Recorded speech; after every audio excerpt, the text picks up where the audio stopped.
Namo tassa bhagavato arahato samma sambuddhassa. Namo tassa bhagavato arahato samma sambuddhassa. Namo tassa bhagavato arahato samma sambuddhassa. Baik, para upasaka upasika sekalian, semoga Anda berbahagia. Malam hari ini kita bertemu kembali di kelas yang keempat ya, berarti ya, ini dari kelas Abhidhamma kita ya. Seperti yang di kelas-kelas yang lalu, kelas kita kali ini pun masih menjelaskan tentang syair pembukanya ya. Ada yang sudah hafal? Saya harap semuanya sudah hafal bahasa Indonesianya. Apa syair pembukanya?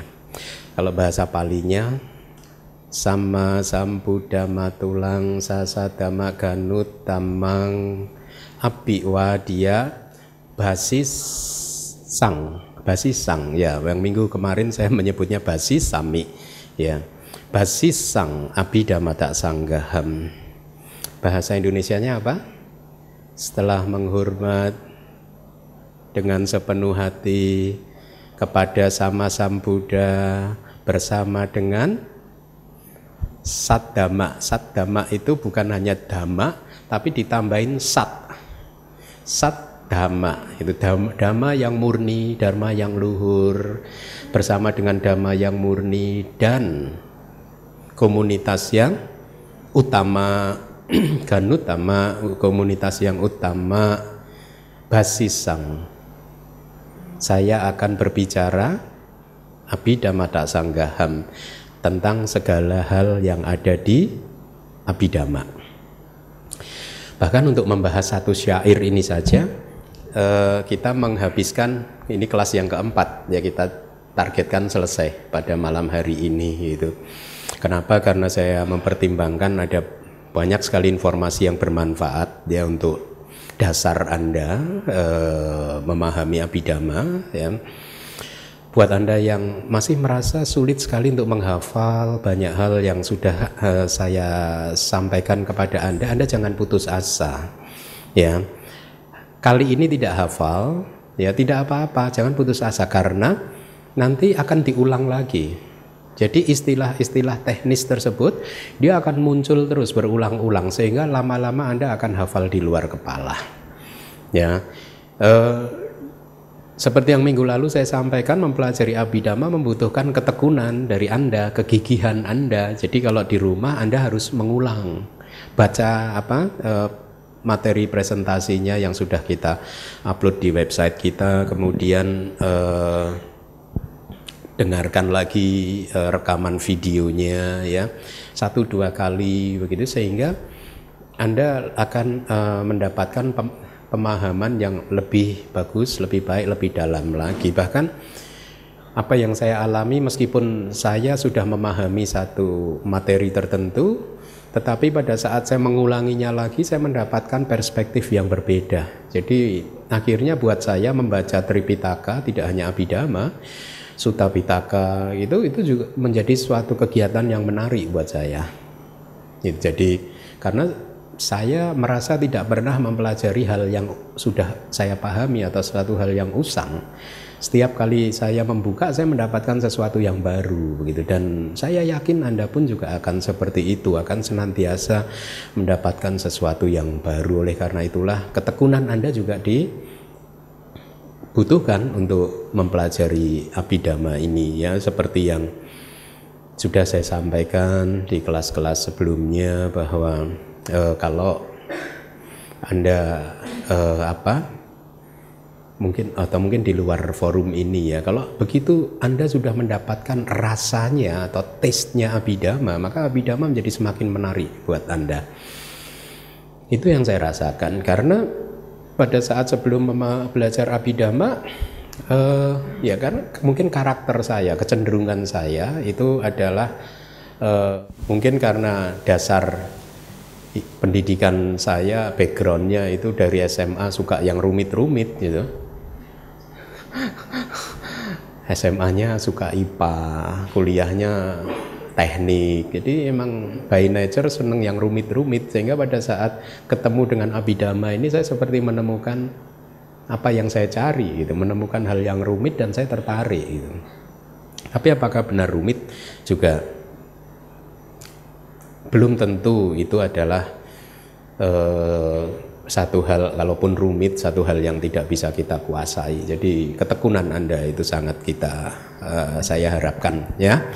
Baik, jadi kali ini pun kita masih mencoba untuk membahas nih bagian terakhir ya, tentang dasa tata gata bala ya. Dasa itu 10, tata gata itu nama lain dari Buddha, bala itu adalah kekuatan. Jadi 10 kekuatan, 10 power dari tata gata, 10 power dari Buddha ya, yang membuat beliau akhirnya di dalam syair pembuka itu dijelaskan di kitab komentarnya sebagai atula.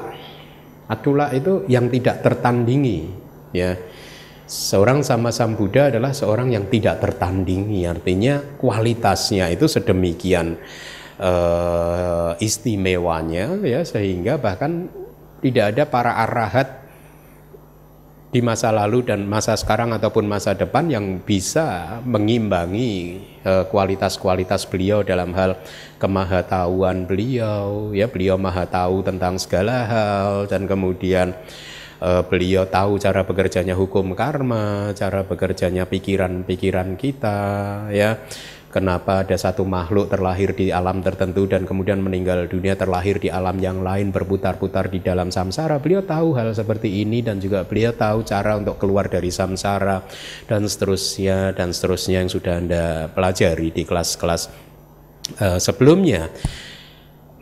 Power yang kelima, bala yang kelima itu dikatakan M12, itu artinya Majjhima Nikaya, sutta yang ke-12. Anda boleh baca juga sutta tersebut. Tathagata memahami apa adanya ya, jadi beliau benar-benar paham tentang bagaimana makhluk-makhluk itu mempunyai kecenderungan yang berbeda. Nah, sekali lagi kalau Anda membaca sutta, Anda hanya akan menemukan kalimat tersebut. Bagaimana Anda memahami kalimat tersebut? Itu oleh karena itulah kemudian kitab komentar, kitab tafsir dan subtafsir menjadi sangat penting sekali, karena dari sanalah kita bisa mendapatkan informasi, penjelasan tentang apa yang dimaksud Buddha di dalam Majjhima Nikaya tersebut. Nah, di dalam kitab tafsir Vibhanga, bukan, ini dari Vibhanga ya, dari kitab Abhidhamma Pitaka yang kedua, itu ada kalimat penjelasannya, uraiannya, makhluk-makhluk yang mempunyai kecenderungan rendah itu akan tergantung kepada mendekati, berkumpul dengan makhluk-makhluk yang sama, yang berkecenderungan rendah. Sementara makhluk yang mempunyai kecenderungan tinggi akan bergantung kepada mendekati, berkumpul dengan makhluk-makhluk yang kecenderungan tinggi ya. Nah, Buddha juga mengatakan kalimat ini di dalam sutta, bahwa di masa lalu pun juga demikian, makhluk-makhluk itu berkumpul sesuai dengan sifatnya ya. Yang bersifatnya rendah, dia pasti akan berkumpul dengan yang sifatnya rendah. Yang sifatnya tinggi, dia akan berkumpul dengan sifatnya ya, seseorang yang sifatnya, kumpulan yang sifatnya tinggi gitu. Jadi di masa lalu itu demikian. Ini juga kalimat Buddha, dan Buddha juga mengatakan bahwa di masa sekarang dan di masa depan pun juga akan demikian pula ya. Nah, mari kita lihat uraiannya. Mungkin ini kalau di barat Anda pernah mendengar teori the law of attraction. Pernah ya? Mungkin ya, itu seperti itu mungkin. Tapi tentu saja Anda akan lihat nanti kalau semakin mendalami Abhidhamma, bahwa penjelasan di dalam Abhidhamma jauh lebih detail gitu. Tidak sesederhana the law of attraction begitu, ya. Ya. Nah, ini dari kitab komentar dari Vibhanga Adakata, dari kitab tafsir Vibhanga itu kitab Abhidhamma Pitaka yang kedua ya, setelah Dhammasanggani gitu. Apabila guru dan guru penahbis, ini bercerita tentang guru biku ya, penahbis berkepribadian yang tidak baik, dan sementara teman-teman bikunya berperilaku yang baik, maka mereka tidak akan mendekat kepada guru mereka, melainkan hanya mendekati biku-biku yang seperti dengan mereka. Artinya ini ada seorang biku, kualitas moralitasnya baik, perilakunya baik, tetapi mempunyai guru yang tidak baik. Tetapi teman-teman bikunya itu, saudara seperguruannya ada yang baik, maka secara naluri biku ini bahkan tidak akan mendekat kepada gurunya. Dia akan lebih dekat kepada teman-teman yang mempunyai kualitas yang sama. Untuk yang berkecenderungan rendah dipahami sebagai sebaliknya ya. Jadi yang berkualitas rendah juga pasti dia akan mencari orang-orang atau kelompok yang berkualitas rendah ya. Bahkan saya mengamati di dalam, Anda juga bisa mengamati di dalam lingkungan Anda. Saya pernah melihat seorang kakak beradik pun tidak bisa berkumpul atau akur loh. Kenapa? Kakak beradik loh. Karena dua orang tersebut sifatnya berbeda. Ya, dia tidak bisa akur gitu. Tetapi ada kakak adik yang akur begitu loh, ya. Berarti itu menandakan dua-duanya sifatnya sama. Karena kalau tidak sama tidak akan bisa akur. By nature sudah tidak bisa berkumpul gitu. Tidak berarti kalau tidak akur itu harus perang gitu, enggak. Tapi hanya tidak bisa berkumpul karena sifatnya berbeda gitu. Nah, seseorang yang sifatnya penuh nafsu, kalau di dalam sutta disebutkan kama datu ya, jadi elemen nafsu-nafsu indrawinya itu tinggi, dia akan mencari orang yang juga elemen nafsu-nafsu indrawinya tinggi. Atau seseorang yang dia pada datu, itu istilahnya elemen tentang kepikiran-pikiran yang buruk, pikiran-pikiran yang jahatnya tinggi, dia akan mencari lingkungan kelompok yang juga berisi orang-orang yang pikirannya jahat-jahat gitu. Ya, kemudian ada wihingsa datu, itu elemen tentang kekejaman, kebengisan. Seseorang yang kejam, yang bengis akan berkumpul dengan seorang yang kejam dan bengis ya. Ini informasi yang kita dapatkan dari kitab. Benar atau tidak Anda buktikan, Anda lihat sekeliling Anda. Mereka yang berkumpul, yang berkawan akrab biasanya adalah yang mempunyai kualitas yang sama. Orang yang jujur akan berkumpul dengan orang yang jujur. Tidak mungkin orang yang jujur berkumpul dengan orang yang tidak jujur. Dia akan berani bersikap gitu. Begitu mendapatkan lingkungan yang tidak jujur, dia akan mencari lingkungan lain yang lebih baik buat dia gitu. Ya, jadi di dalam kitab kita ada diberikan contoh cerita tentang Tipitaka Cula Bayatera ya, bersama 500 biku muridnya mengunjungi Nagadipa. Ini Nagadipa itu pulau naga yang ada di Sri Lanka ya. Itu referensinya ada Wibangga Takata. Jadi ceritanya si Bante ini Tipitaka Cula Baya, dia mengunjungi Nagadipa bersama dengan 500 biku yang lain. Sesampainya di pulau tersebut ya, mereka bertemu dengan biku lokalnya yang tinggal di dalam pulau tersebut, saling bertukar sapa. Mereka tidak saling mengenal satu sama lain, dan diceritakan bahwa di antara 500 biku yang diajak Bante Tipitaka Cula Baya ini ada biku yang moralitasnya tidak baik, sila-silanya tidak baik gitu ya. Disampaikan di dalam buku ini bahwa sesampainya di pulau tersebut, meskipun mereka tidak saling mengenal, mereka tiba-tiba bisa menemukan komunitasnya. Jadi ketemu dengan biku yang sejenis, dan disebutkan pada saat para Bante berdiskusi tentang dharma, dia mojok di pojokan gitu, ketawa cekiki gitu sendiri gitu. Nah, Anda ini hati-hati kalau yang lainnya mendengarkan Abhidhamma, kok Anda jangan di pojokan, dimanapun cekakak cekiki. Jadi dia bertemu kayak law of attraction, yang suka cekakak cekiki kumpul dengan yang suka cekakak cekiki gitu, tidak menghormati Triratna, Buddha, Dhamma dan Sangha ya. Jadi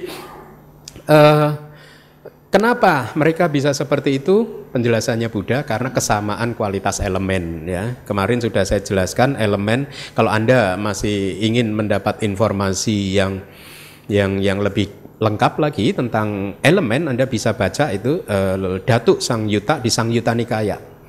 Ya, khususnya Cangkak Mana Sutta.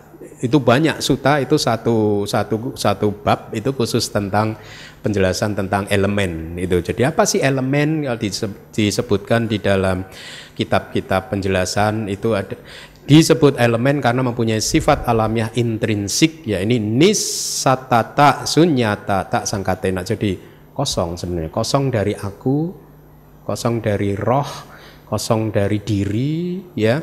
Kemudian juga bukan juga makhluk, nisata, bukan makhluk.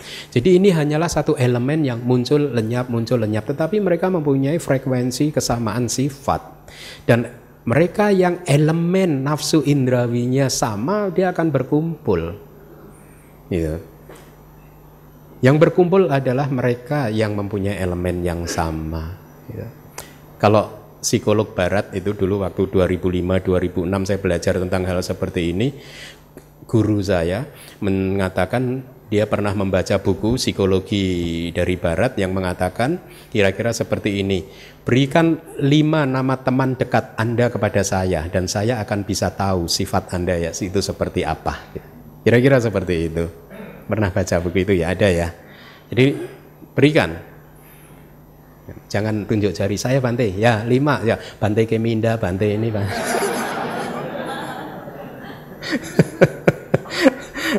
Kira-kira seperti itu. Teman yang Anda kumpulin itu kira-kira kalau Anda masih confused dengan diri Anda sendiri, sifat Anda itu seperti apa, ya lihatlah teman-teman sekeliling Anda.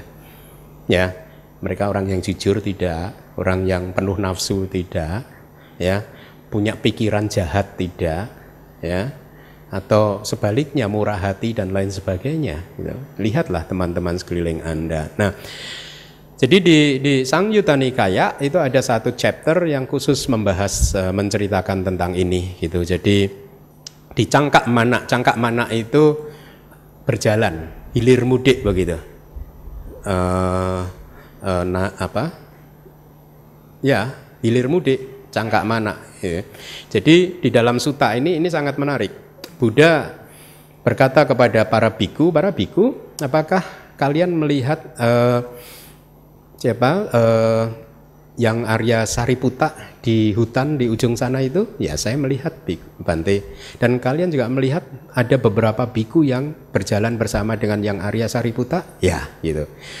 Para biku yang berjalan dengan yang Arya Sariputta adalah biku yang kebijaksanaannya menonjol seperti yang Arya Sariputta. Kemudian Buddha menunjuk lagi di sisi yang lain, kamu lihat itu yang Arya Moggallana? Ya. Dan dikelilingi oleh banyak biku juga? Ya, Bante. Para biku yang dekat dengan yang Arya Moggallana adalah biku-biku yang mempunyai kesaktian, menonjol kesaktiannya. Kira-kira seperti itu. Kemudian yang di sana ada yang Arya Anuruddha, ya, diikuti oleh Bante-Bante. Ya, mereka adalah biku-biku yang mempunyai mata dewa.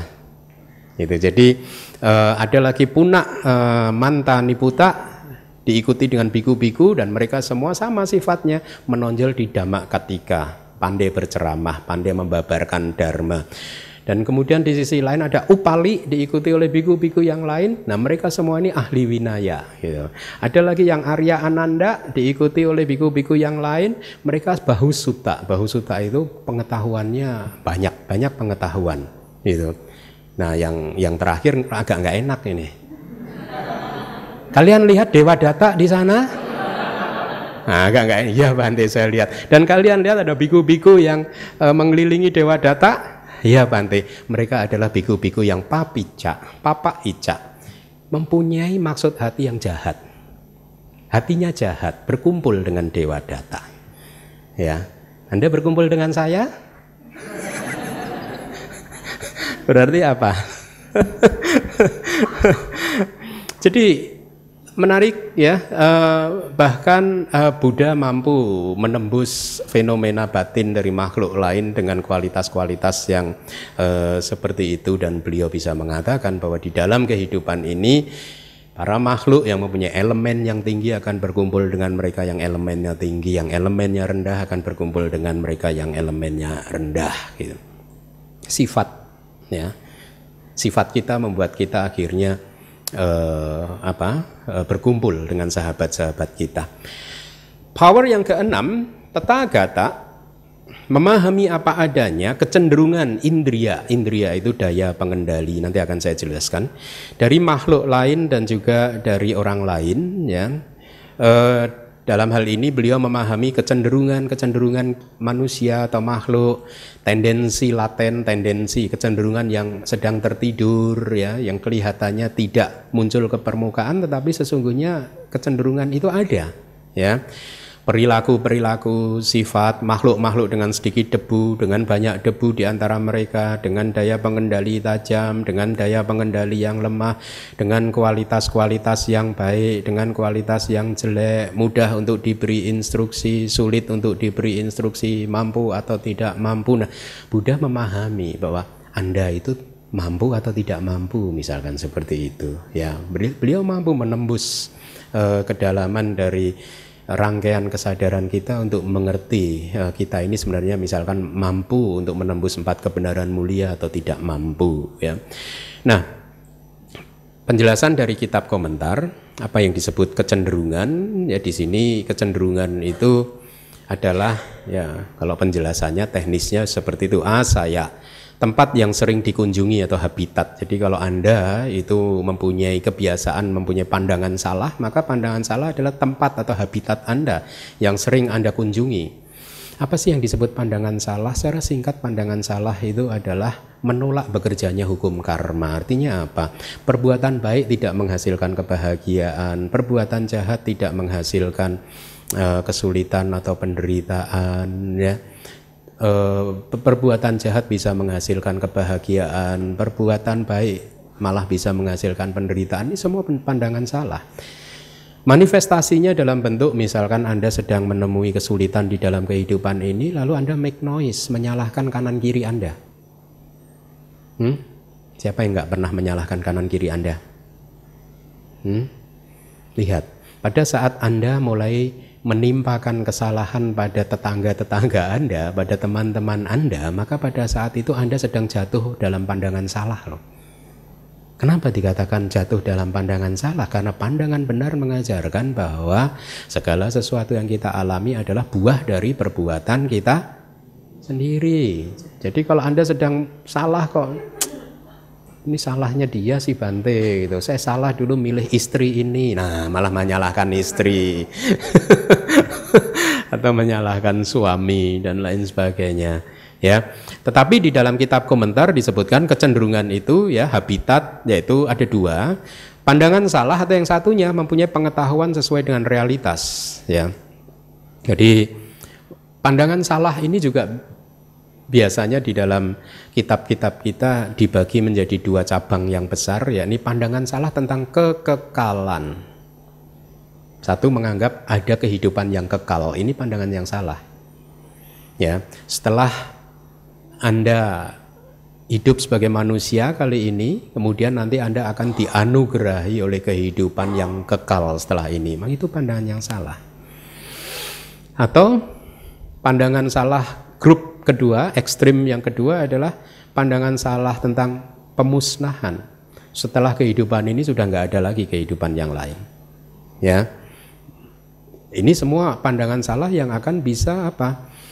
Karena seperti yang minggu lalu saya sampaikan, kalau Anda mempunyai pandangan yang salah, maka seluruh perjalanan kehidupan Anda pun akan menuju ke arah yang salah. Ya. Kalau seseorang sudah mempunyai pandangan bahwa kehidupan ini setelah ini tidak ada kehidupan lagi, maka apa yang mereka lakukan?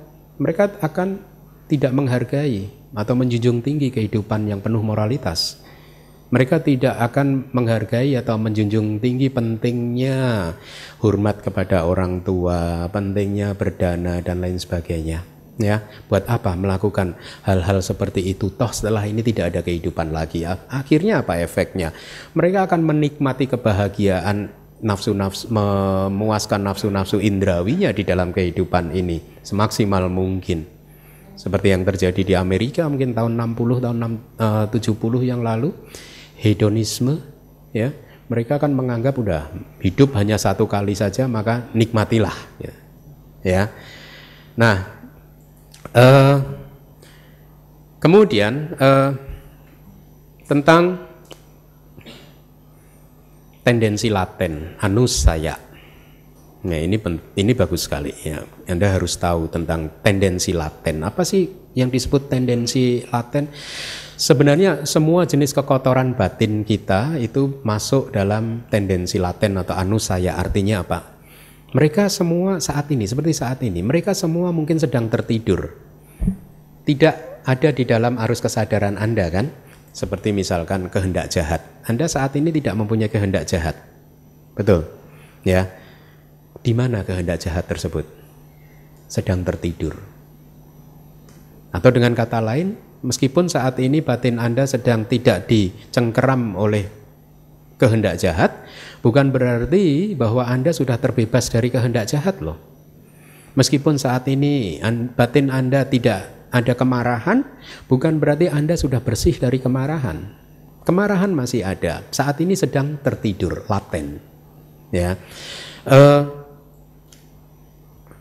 Kekotoran batin yang tertidur dan tidak hancur itu definisinya, artinya belum hancur dari batin Anda. Artinya dengan kata lain, nanti di satu waktu dia akan muncul lagi. Kalau bertemu dengan kondisi-kondisi yang dibutuhkan buat kekotoran batin yang tertidur tadi untuk bangkit kembali, maka dia akan bangkit.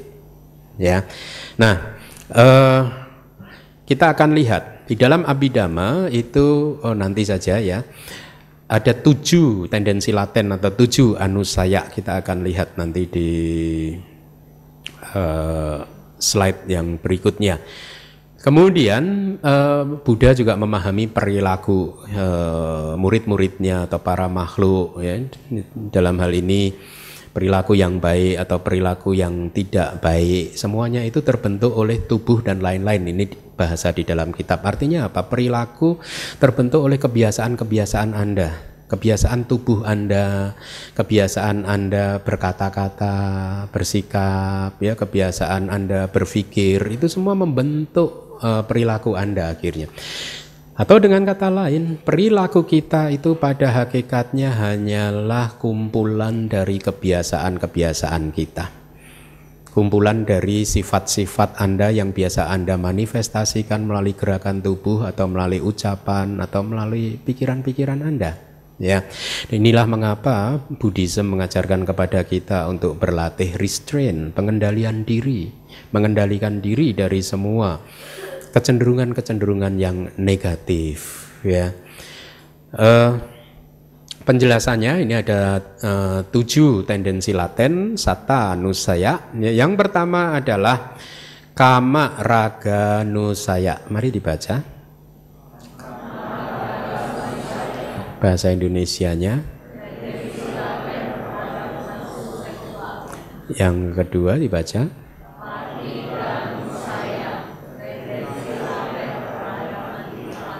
Kalau Anda melihat ada tanda garis di atas huruf vokal, ya, maka itu Anda baca sedikit lebih panjang daripada vokal yang tidak ada garisnya.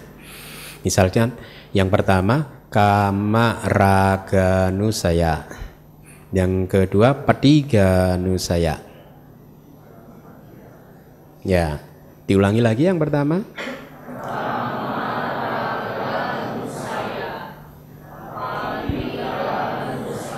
Yang ketiga,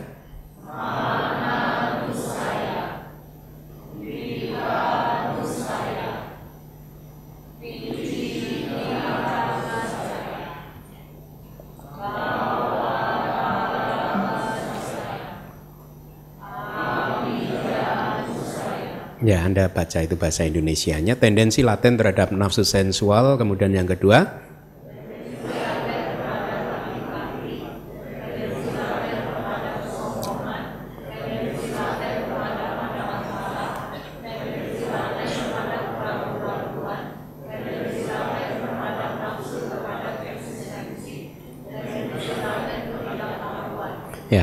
semuanya laten, tertidur di dalam arus kesadaran Anda saat ini.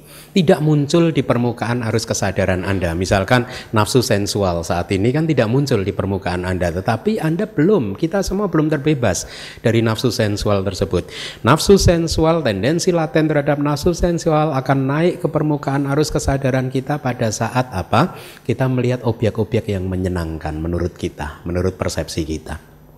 Atau tendensi laten terhadap antipati, kebencian akan muncul pada saat kita bertemu dengan objek-objek yang kita tidak menyukainya dan seterusnya, ya. Nah, Anda lihat di nomor 5 itu ada wicikica nusaya, tendensi laten terhadap keraguan-raguan, ya. Di dalam kitab kita ada disampaikan 8 jenis keraguan-raguan. Yang pertama adalah ragu terhadap guru, ragu terhadap Buddha, ya. Keraguan terhadap apakah tubuh Buddha itu mempunyai 32 karakteristik dan lain sebagainya. Apakah beliau ini benar-benar maha mengetahui, tahu tentang kehidupan lampau, masa depan dan saat ini. Atau meragukan apakah benar ada Buddha yang mencapai kemahatauan atas apapun gitu. Atau juga yang kedua, ragu terhadap dhamma. Ragu apakah benar ada 4 magga, 4 jalan untuk menjadi seorang sotapanna, sakadagami, anagami, arahat, atau 4 pala, 4 buah, ya, yang bisa meninggalkan kekotoran batin. Atau apakah benar ada nibbana, atau apakah dhamma bisa membebaskan kita, ya. Keraguan-raguan yang ketiga terhadap sangga, apakah benar sih ada permata sangga yang terdiri dari makhluk mulia, ya, makhluk suci. Apakah benar bahwa orang mulia itu benar-benar suci dan berperilaku sempurna gitu. Apakah persembahan kepada sangga benar-benar bermanfaat atau tidak dan seterusnya gitu. Nah, seringkali kita menggunakan persepsi-persepsi kita sendiri, menilai seseorang hanya dari indera-indera kita, padahal daya serap indera kita itu sangat tergantung atau dipengaruhi oleh persepsi-persepsi kita. Kita tidak bisa menilai seseorang itu dari apa yang kelihatan melalui panca indera kita atau kedengaran melalui telinga dan lain sebagainya. Tidak bisa gitu. Saya akan beri contoh. Anda tahu kan yang Arya Sariputta, ya, beliau itu adalah tangan kanan Buddha kan, dianggap sebagai arahat yang mempunyai kebijaksanaan paling tinggi gitu. Di dalam kitab komentar ada disebutkan, ya, beliau mempunyai kebiasaan yang lucu gitu, ya. Kebiasaan yang lucu. Kalau beliau sedang berjalan-jalan di hutan dan melihat ada parit, ya, ingatan dia tentang kehidupan lampau sebagai monyet muncul. Apa yang dia lakukan? Dia akan melompat-lompat seperti monyet seperti itu, ya. Nah, kalau Anda melihat yang Arya Sariputta melompat-lompat seperti itu, mungkin persepsi Anda akan memberitahu kepada Anda, tangan kanan Buddha kok seperti itu. Katanya yang paling tinggi kebijaksanaannya, kok berperilakunya seperti itu. Ya, poin yang ingin saya sampaikan kepada Anda adalah kadang kebiasaan-kebiasaan makhluk suci dari masa lalu itu masih bisa muncul lagi, tetapi yang membedakan adalah motivasinya. Yang Arya Sariputta hanya kebiasaan refleks saja, tidak ada pikiran-pikiran buruk atau untuk ya pikiran buruk yang didorong oleh loba, keserakahan dan lain sebagainya, tidak ada. Jadi kebiasaan-kebiasaan tertentu kadang sangat sulit untuk kita hilangkan, ya. Kemudian keraguan yang keempat, ragu terhadap latihan, ya, kita meragukan sila, sika, ya, latihan moralitas kita, samadhi, sika, latihan samadhi kita, panya, sika, latihan kebijaksanaan kita, intinya sila, samadhi, panya. Kita meragukan jalan mulia berunsur 8, apakah benar jalan mulia berunsur 8 itu bisa menghancurkan kilesa-kilesa kita? Ya. Kemudian keraguan yang kelima adalah ragu terhadap masa lalu. Kita meragukan keberadaan agregat elemen landasan di masa lalu. Karena kita sedang berbicara abhidhamma, maka kita tidak berbicara makhluk lagi. Lihat, bahasa-bahasanya berbeda di kitab-kitab kita. Yang dipakai adalah bahasa agregat elemen landasan di masa lalu. Kita tidak berbicara tentang kehidupan seseorang di masa lalu, tetapi berbicara tentang agregat dia di masa lalu.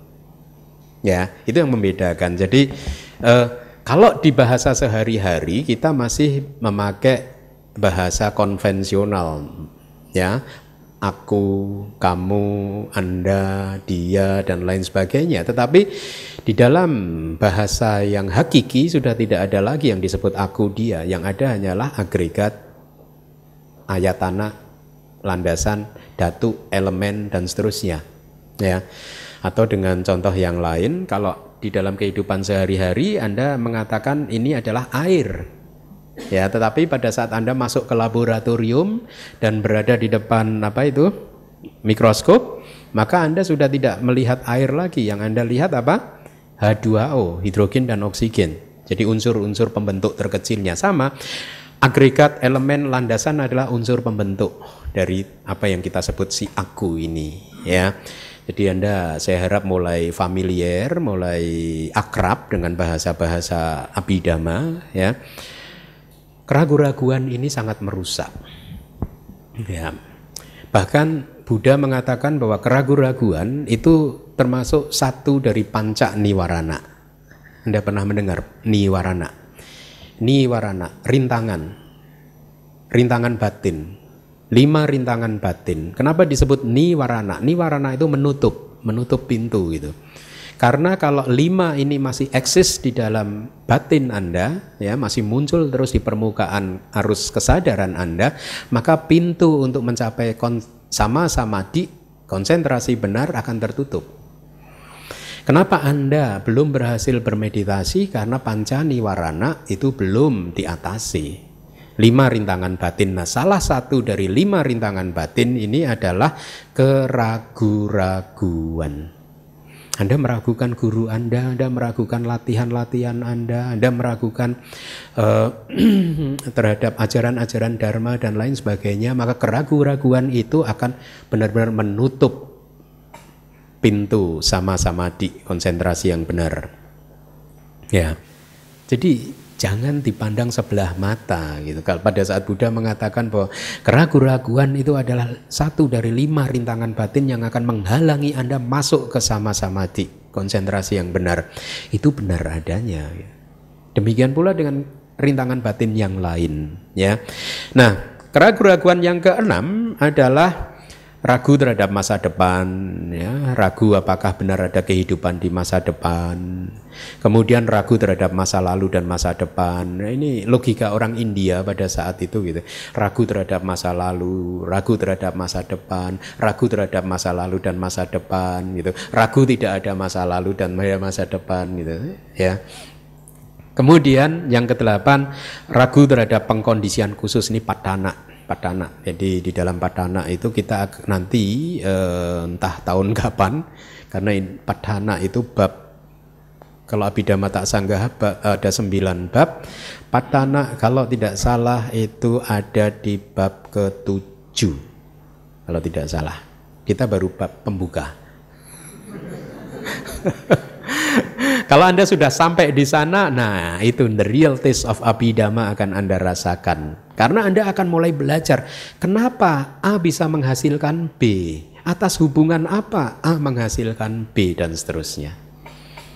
Itu sangat menarik, ya.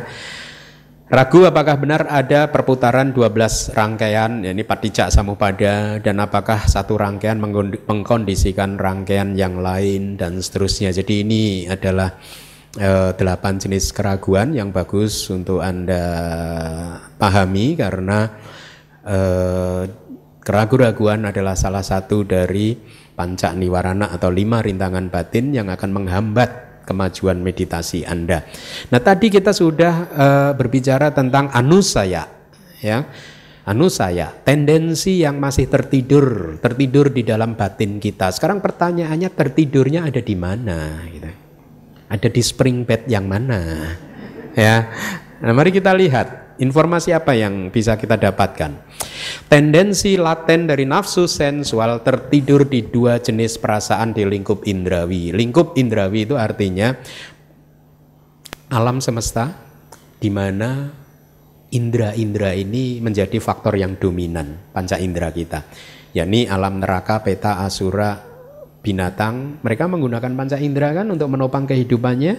Sama dengan kita manusia juga seperti itu kan, mengandalkan panca indera kita kan. Sama juga dengan dewa, ya.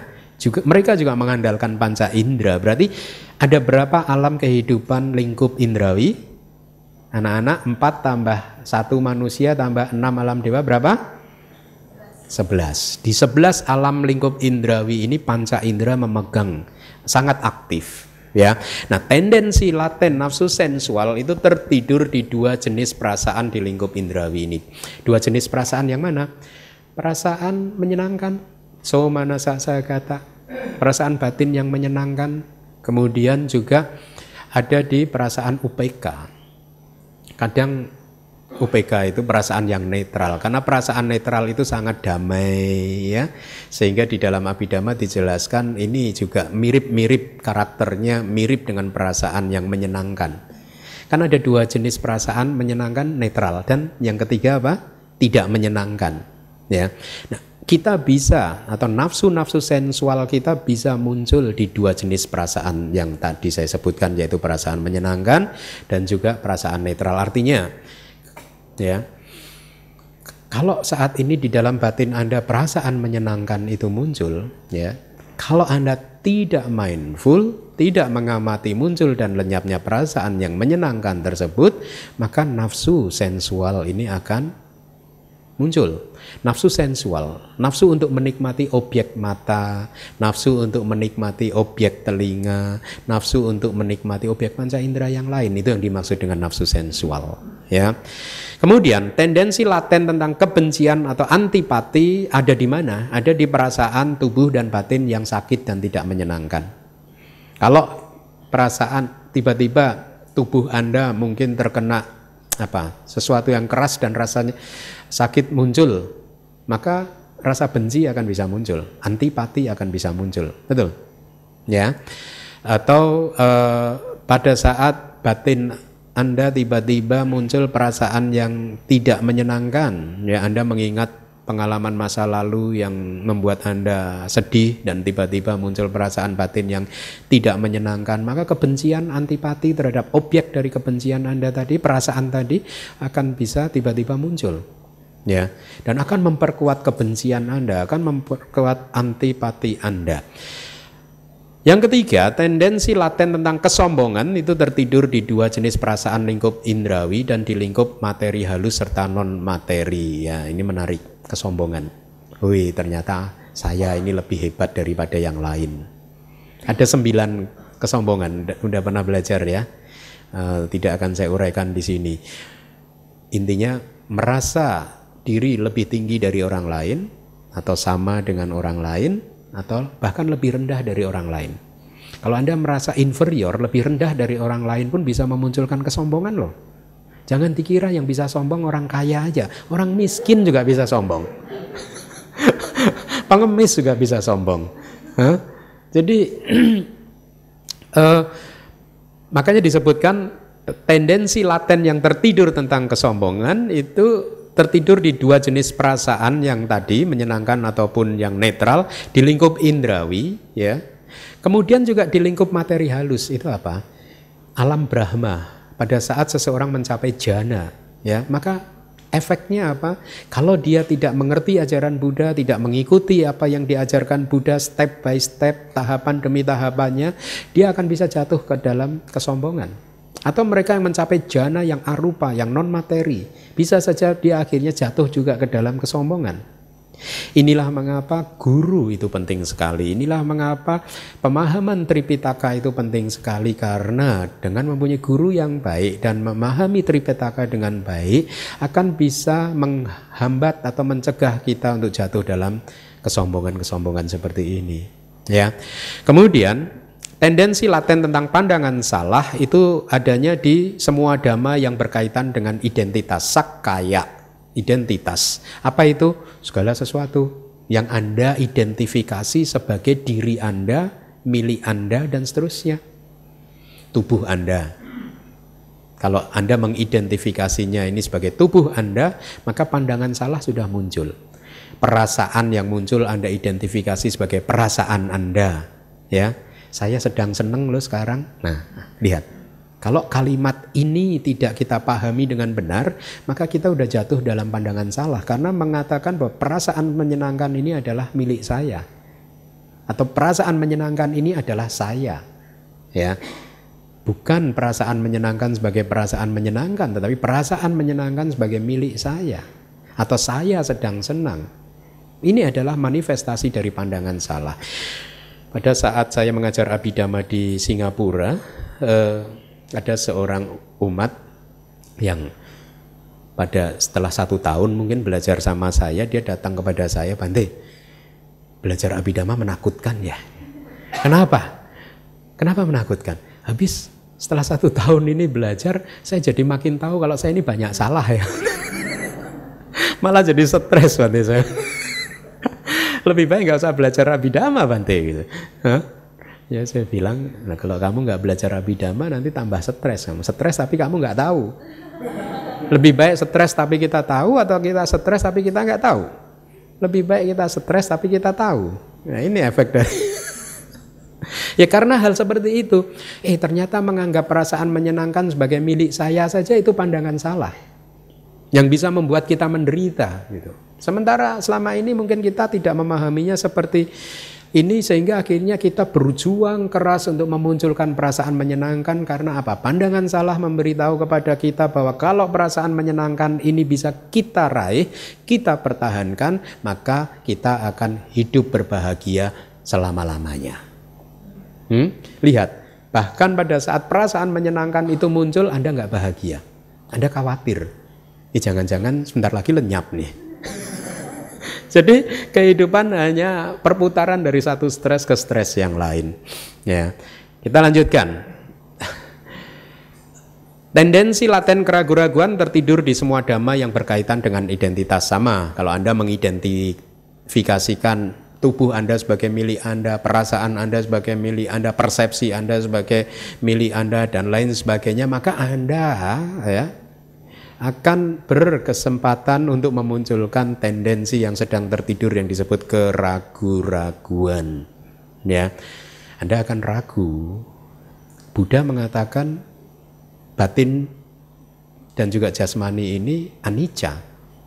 Ya, tapi kok saya memahaminya tidak anicca, dan seterusnya. Ya. Tendensi laten yang keenam tentang nafsu terhadap eksistensi itu tertidur di lingkup materi halus, di alam Brahma materi halus dan alam Brahma non materi, ataupun pencapaian jana materi halus dan pencapaian jana non materi. Ya, karena pada saat seseorang mencapai jana, bisa saja mereka mengimpikan, merindukan kehidupan untuk terlahir di alam Brahma, karena pandangan yang salah berpikir bahwa kalau dia terlahir di alam Brahma maka dia akan hidup berbahagia selama-lamanya. Banyak sekali ajaran-ajaran yang mengajarkan kepada pengikutnya untuk terlahir di alam Brahma karena di sana ada kehidupan yang kekal. Tapi Buddha mengatakan tidak ada yang kekal di dalam samsara. Kelihatannya kekal karena hidup di sana itu berkalpa-kalpa, bermiliar atau bahkan mungkin bertriliun-triliun tahun. Ya. Tendensi laten yang ketujuh tentang ketidaktahuan tertidur di semua dhamma, sama yang berkaitan dengan identitas. Ya, kalau kita menganggap ada sesuatu yang disebut aku, milikku, diriku, maka ketidaktahuan yang tertidur akan muncul ke arus batin, kesadaran, permukaan dari batin kita. Mari kita masuk ke tadi kita ulangi lagi. Yang keenam adalah tathagata, memahami apa adanya kecenderungan daya pengendali atau indria makhluk lain, orang lain. Tadi disebutkan uraiannya di kitab Vibhanga adalah memahami kecenderungan, tendensi laten dan seterusnya. Kita akan lihat apa sih yang disebut sifat di sana, adimuti, yaitu watak kita. Ya, jadi tathagata memahami sifat atau watak dari orang per orang. Kemudian apa yang Anda kan sering mendengar kalimat ini kan? Dengan sedikit debu di mata mereka. Ya, apa definisinya? Ya. Dari kitab komentar apa yang bisa kita dapatkan terhadap definisi kalimat dengan sedikit debu di mata kita? Yakni mempunyai sedikit atau tidak banyak debu, LDM.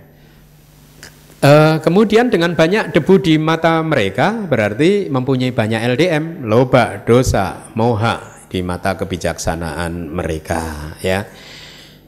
Apa yang dimaksud kemudian dengan daya pengendali yang tajam, indria yang tajam. Ini artinya mereka yang mempunyai indria, daya pengendali seperti kita baca lagi, saddindriyang.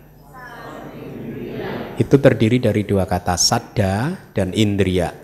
Sadda apa? Keyakinan, indria, indria, ya, indria keyakinan. Wiryindriyam, wirya dan indria. Ya.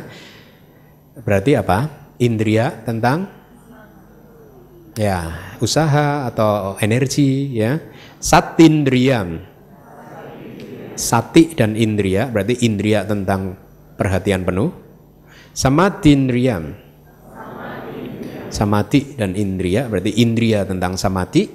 Panyindriyam, panya dan indria, berarti indria tentang kebijaksanaan yang tajam. Ini yang disebut indria, ada 5 ya. Sadda, wirya, sati, samadhi, panya, Anda harus hafal ya, karena kelimanya ini akan menjadi faktor yang sangat penting, khususnya kalau Anda seringkali kita gagal bermeditasi kan, mencapai sama-sama itu sering sekali itu adalah hal yang sangat sulit. Disebutkan di dalam kitab komentar, kegagalan untuk mencapai samadhi disebabkan karena ada indria yang tidak seimbang. Ya. Di dalam kitab komentar dijelaskan indria yang pertama harus seimbang dengan indria yang terakhir. Sadda, keyakinan, harus seimbang dengan panya, kebijaksanaan. Indria yang kedua harus seimbang dengan indria yang keempat. Energi, usaha harus seimbang dengan samadhi.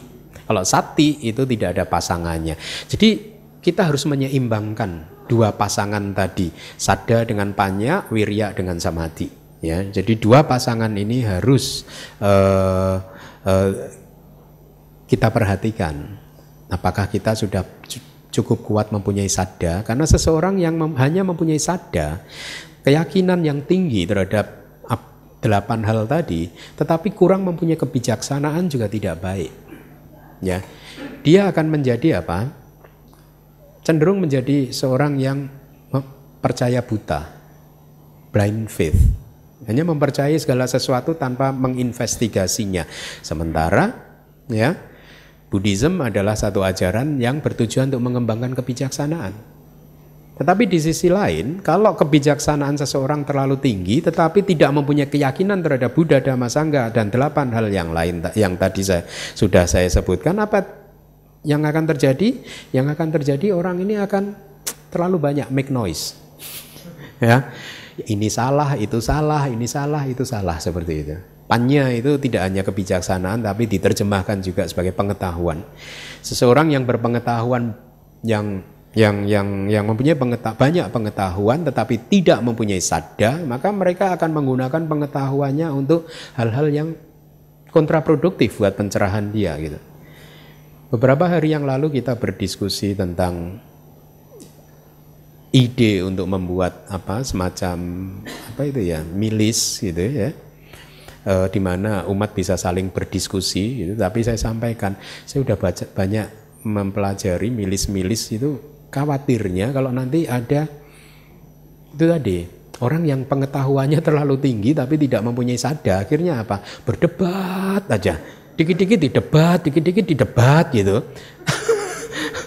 Kadang saya kalau membaca hal-hal seperti itu, Buddhism kan tidak mengajarkan kita untuk seperti ini kan ya. Ya. Jadi kalau Anda mengikuti milis-milis itu kan kadang seperti itu ya.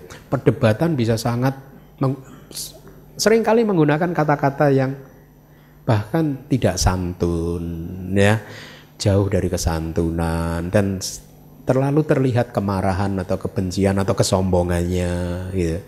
Jadi saya katakan, saya rasa ide itu mungkin kita drop dulu deh.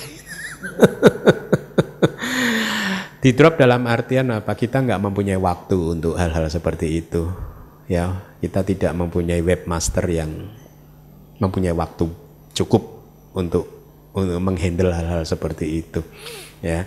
Nah,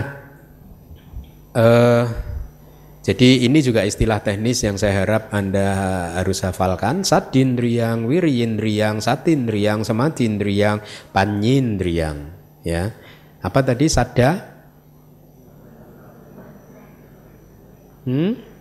Keyakinan. Wirya, sati, samadhi, panya, kebijaksanaan atau pengetahuan. Ya. Kadang memakai kata nyana juga. Seperti program yang kemarin diluncurkan di DBS, nyana paba, cahaya kebijaksanaan. Selanjutnya, apa yang dimaksud dengan kualitas yang baik ya? Mereka yang habitatnya baik, yang kebiasaannya bagus ya. Terbiasa bermurah hati, terbiasa mengekspresikan cinta kasih, terbiasa mengekspresikan kebijaksanaan, ya, terbiasa untuk menolong orang lain, itu dengan kualitas-kualitas yang baik. Jenis kebalikannya berarti mempunyai kualitas-kualitas yang tidak baik. Apa yang disebut mampu? Nah, Buddha mampu mengetahui Anda itu, kita ini mampu tidak mencapai nibbana. Berarti kalau kita hidup pada zaman Buddha waktu itu 2600 tahun lalu, kita ini muridnya Buddha, berarti kita termasuk yang tidak. So sorry. Faktanya seperti itu kan. Sampai hari ini kita masih terdampar di sini. Ini ya, sekarang 2600 tahun kemudian masih terdampar di sini. Itu pun ada kesempatan belajar Abhidhamma on and off. Nah, mau gimana lagi? Sudah, waduh kayaknya sulit ini, give up aja deh Bante gitu. Belum juga bertempur udah menyerah dulu. Ini baru pembuka nih. Tenang, nanti selanjutnya lebih mudah.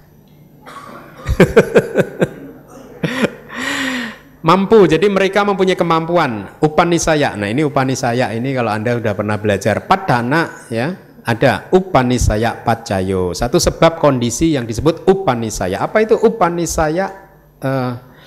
Satu pendukung yang sangat kuat sekali ya.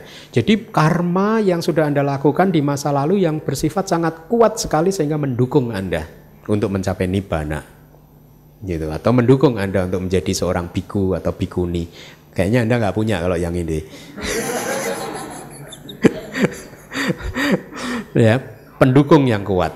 Kemudian untuk yang tidak mampu itu apa saja? Kenapa tidak mampu? Nah, mari kita lihat di kitab tafsir. Tidak mampu karena makhluk tersebut terhalang oleh panca 5. Panca kan 5. Anantarya, na antara, tanpa antara kama. Kama 5 karma tanpa antara. Kemarin sudah kita pelajari apa saja itu?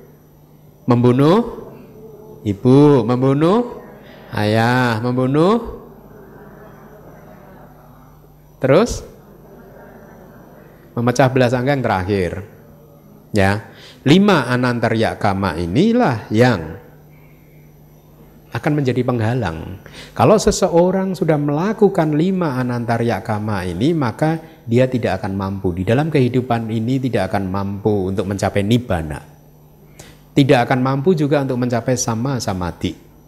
Ya, sekeras apapun dia berlatih, dia tidak akan mampu mencapainya. Ya, karena 5 anantarya kama menghalangi dia. Ya, di minggu lalu sudah dijelaskan seseorang yang melakukan 5 anantarya kama setelah dia meninggal dunia dia akan terlahir di neraka awici tanpa antara, istilahnya kan seperti itu. Tidak mampu juga karena dia terhalang oleh kilesa, kekotoran batin. Dalam hal ini khususnya niyata micca didik. Apa itu niyata micca didik? Pandangan salah yang sudah tetap, yang sudah tidak goyah lagi. Pandangan salah tentang apa? Tadi menolak bekerjanya hukum karma. Ya. Dan di dalam kitab komentar juga disampaikan di kelas yang pertama atau kedua mungkin juga sudah saya sampaikan, seseorang yang mempunyai niyata micca didik ya, bahkan pada saat dia sudah terlahir di neraka, kemudian alam semesta ini mengalami kehancuran, di mana makhluk yang lain sukses terlahir di alam Brahma Abhasara, tetapi mereka tetap saja tidak bisa keluar dari neraka. Mereka hanya akan berpindah dari neraka alam semesta ini ke loka antarika, neraka yang terletak di antara 2 sistem galaksi, di mana di area tersebut tidak ada cahaya yang bisa menembusnya. gelap gulita. Ya.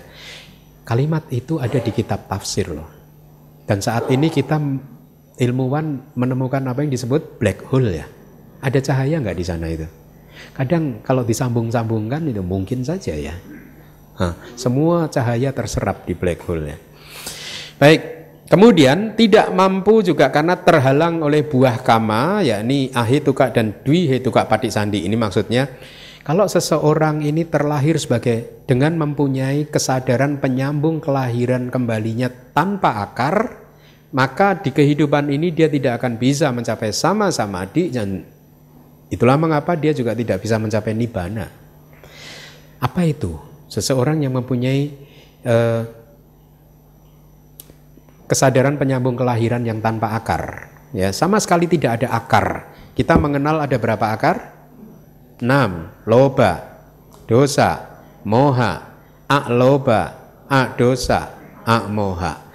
Mereka yang terlahir dengan kesadaran penyambung kelahiran kembali yang tanpa akar adalah mereka yang terlahir mungkin cacat, ya, atau bahkan mungkin ada dewa yang rendah pun juga terlahir sebagai dengan mempunyai paticandi yang tanpa akar.